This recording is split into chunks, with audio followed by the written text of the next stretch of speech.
Right, we are here and we need to solve for this equation for x. And we note that to solve for x, we need to consider a couple of things and to write down the solution to the problem.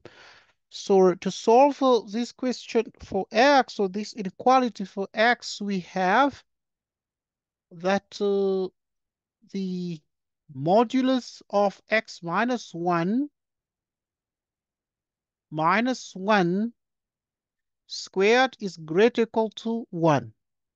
We square this, getting x minus 1 squared minus 2 into x minus 1 plus 1 is greater or equal to 1. And this is x minus 1 squared minus 2 times the modulus of x minus 1, like so. The 1 minus 1 gives us 0, and this is greater or equal to 0. Right, and we have got this, and we proceed from here.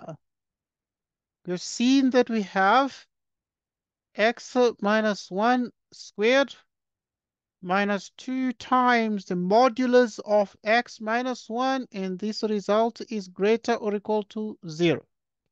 Okay, just to note that is greater or equal to 0. And then what do we do next? We factor out x minus 1 modulus. And if we do factor out x minus 1 modulus, what do we achieve? Right, would have the modulus of x minus 1 minus 2, like so.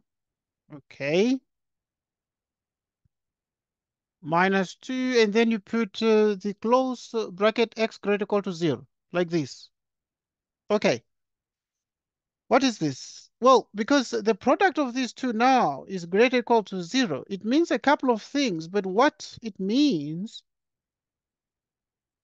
is that the modulus of x minus 1, we already know that this modulus is greater or equal to 0.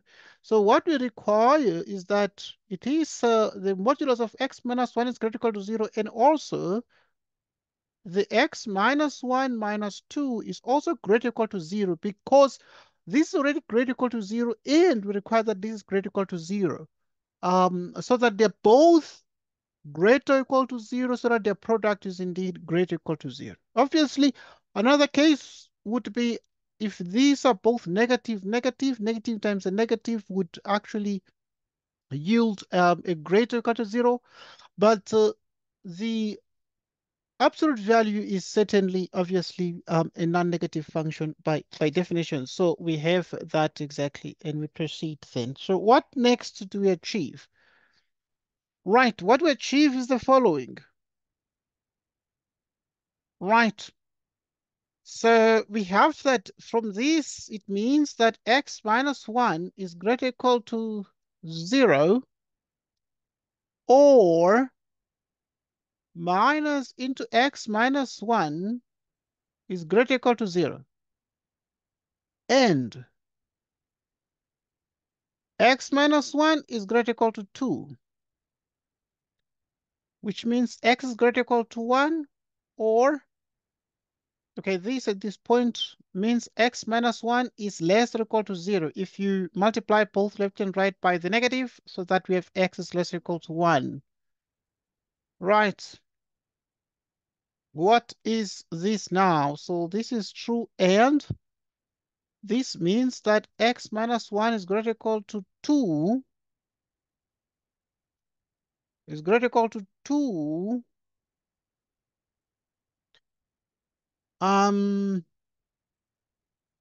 or the minus into x minus 1 is greater or equal to 2, which means x is greater or equal to 3. Or if you multiply both left and right by negative, it means this, which means x is less or equal to negative 1. Okay, so we actually have got this here.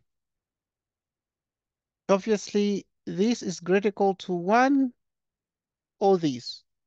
All right, so the question then is, what is the solution to everything here? Right, so we can look at what we get out of all this. Right, so what we get out of all this is we can draw a number line like this. And we're gonna put a -1 here. We're gonna put a 1 here. We're gonna put a 3 here. And then now if you consider x greater or equal to 1, so you're gonna have this.